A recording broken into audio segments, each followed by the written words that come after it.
Enjing-enjing na sarapan rujak alpuket siangna moekeun biji coklat. Himpen ngaramet sigah nama wong ieu teh janten pas gugah teh peurih patuangan teh lapar. Aya alpuket 2 siki ieu teh hayu aya nama urang rujak urang diangos sarapan. Pami hoyong langkung sehat mah ieu teh kenging nganggo susu. Alpuketna we hungkul dituang. Tapi da abi mah teu resep alpuketna hungkul mah kedah wae disusuan atanapi dimaduan kitu. Nuang alpuket teh ngaganyel we ieu teh sateu acan nuang sangu. Dan nuang alpuket hungkul mah ieu teh moal mata kuareg abi mah kedah wae kana sangu geuningan sok ngagalidir we henteu nuang sangu teh leuleus bawaanana teh. Beres nuang alpuket mah hayu aya nama urang mesekan coklat anu kamari dipanen. Zaman kapungkur nuju alit mah ieu teh sok di maman ku abi teh tuh sikieunan teh. Dimutan ieu teh darasana teh amis, aya haseuman saalit. Beres dipesekan mah hayu aya nama urang cuci heula ieu teh kanggo ngaleungitkeun ku lumudna. Supados engke teh pami dipoe teh pami garing teh henteu hideung geuningan upami henteu dicuci heula mah ieu teh saurna sok hideung. Beres dicuci mah hayu aya nama urang daraikeun, urang poekeun. Meungpeung sae ieu teh cuaca teh panas. Janten bakal tereh garing upami panas kieu mah. Beres dipoekeun mah hayu aya nama urang masak heula ieu urang nuang heula sangu ieu tos leuleus kieu. Pantes we atos leuleus teh da atos tabu 10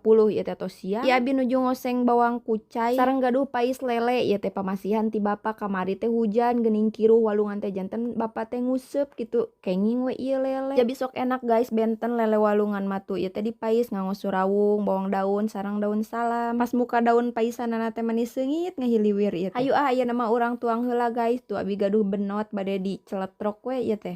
Alhamdulillah guys nikmat ieu mah. Mana tos lapar. Tuang sareng nanaon ge nikmat we upami sehat mah nya. Eta da nu utami mah.